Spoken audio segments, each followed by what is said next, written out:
ब्रह्म ही ज्ञान है और ज्ञान ही मुक्ति का द्वार है। स्वयं के भीतर उसे जान लेना ही ब्रह्म ज्ञान को पा लेना है। ईश्वर को बाहर मत ढूंढो, वो कोई मनुष्य शरीर नहीं, वो तो निराकार है। उसे मंदिर और मस्जिद में खोजने की कोई आवश्यकता नहीं, क्योंकि मंदिर की चोटी भी तुम्हें बार बार यही कहती है कि जिसे तुम यहाँ खोज रहे हो उसका संपूर्ण अस्तित्व तुम्हारे भीतर ही मौजूद है। मनुष्य द्वारा निर्मित इन मूर्तियों से तुम कभी ईश्वर को नहीं देख सकते, क्योंकि मनुष्य मूर्तियाँ बना सकता है, भगवान को नहीं। भगवान का अर्थ समझो। भ से भूमि, ग से गगन, व से वायु, अ से अग्नि और न से नीर यानी जल। इन पांचों तत्वों द्वारा निर्मित हमारा शरीर है और इसे बनाने वाले को ही हम भगवान कहते हैं। कभी सोचा कि जन्म से आज तक कितना खोजा, वो क्यों नहीं दिखते? असल में परमात्मा की वो अमूल्य संपदा तो कब से प्रतीक्षा कर रही है कि कब कोई आए और उस संपदा को उपलब्ध कर स्वयं ही परमात्मा बन जाए। वास्तव में ये कहना ही गलत है कि आप अलग और परमात्मा अलग है। वास्तव में आप ही परमात्मा हैं। जिस तरह से यदि कोई सागर के जल को थोड़ा सा हथेलियों में लेकर ये कहे कि सागर का जल अलग और हाथों में लिया हुआ जल अलग है, तो क्या ये संभव है? नहीं, क्योंकि हाथों में लिए हुए उस जल को सागर में ही जाकर मिलना है। आप उस जल को सदैव के लिए अपने पास कभी नहीं रख सकते, क्योंकि उसे सागर में ही जाकर समाना है। उसी प्रकार आप ये मनुष्य शरीर नहीं, ये तो आपका यंत्र है जिसके जरिए आपको उस अमूल्य संपदा को उपलब्ध करना है। जिस प्रकार एक बूंद समुद्र में डूबकर स्वयं समुद्र बन जाता है, उसी प्रकार हमें भी उस समुद्र रूपी परमात्मा में डूबकर स्वयं परमात्मा बन जाना है।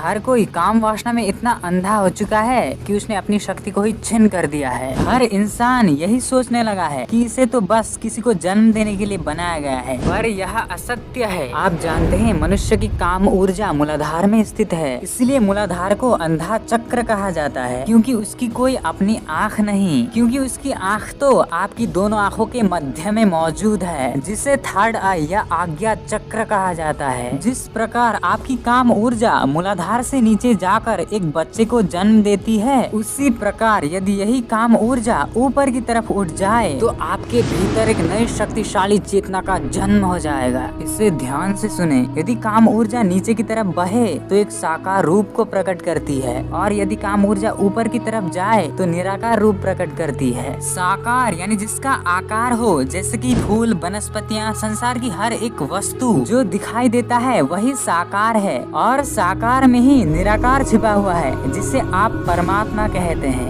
इसलिए योगियों ने ध्यान करने के लिए बताया है, क्योंकि एकांत में मनुष्य स्वयं के भीतर झांक सकता है। ध्यान से आप भी उस निराकार को जान सकते हैं। जैसे जैसे आप ध्यान में गहरा उतरेंगे वैसे वैसे ही आपका बोध बढ़ता चला जाएगा। जब आपकी काम ऊर्जा मूलाधार चक्र से उठकर तीसरी आँख या आज्ञा चक्र तक पहुँच जाती है, तब आपका तीसरा नेत्र सक्रिय होने लगता है। सुनने में ये असंभव सा लगता है, पर ये संभव है। और जब आज्ञा चक्र सक्रिय होकर खुल जाएगा, तब मनुष्य को स्वयं ही बोध होगा कि अहम ब्रह्मास्मि, अर्थात मैं ही ब्रह्म हूँ और सारा जगत ब्रह्म स्वरूप है। जिस प्रकार जब आपका सपना टूट जाता है तभी आपकी आँख खुलती है, होश आ जाता है कि ये तो सपना था, क्योंकि सपनों में तो आपको यही लगता है कि यही सत्य है। उसी तरह आप जागकर भी सपना ही देख रहे हैं, क्योंकि आपके भीतर एक विचार का कीड़ा है जो हर समय आपको व्यस्त रखता है, और यही माया है। माया कहीं बाहर नहीं,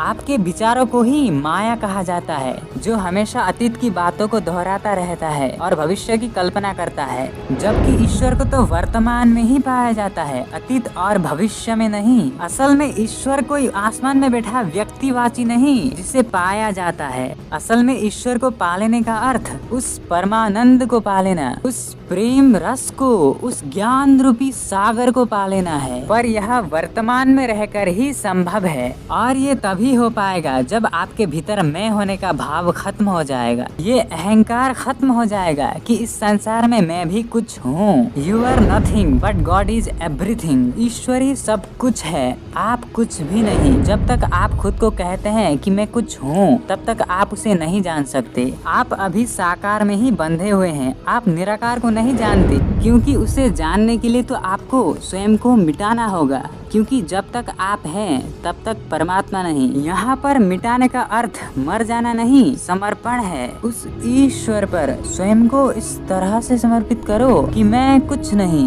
वही सब कुछ है। और ये भाव करो कि मैं शरीर नहीं, शरीर तो धरती से इकट्ठा किया हुआ ढेर है, जिसके जरिए मैं आपको व स्वयं को जानना चाहता हूँ। बस उसके बाद ध्यान करने बैठ जाएं। ध्यान अवश्य लगेगा, पर ऊर्जा को बचाओ, काम वासना में मत बहाओ, ऊपर उठाओ। जब आप कहने लगते हैं कि मैं कुछ नहीं, तब आप परमात्मा बन जाते हैं, क्योंकि कुछ नहीं के बाद जो रह जाता है वही परमात्मा है। सबका मंगल हो, सबका कल्याण हो, यही आशीर्वाद है।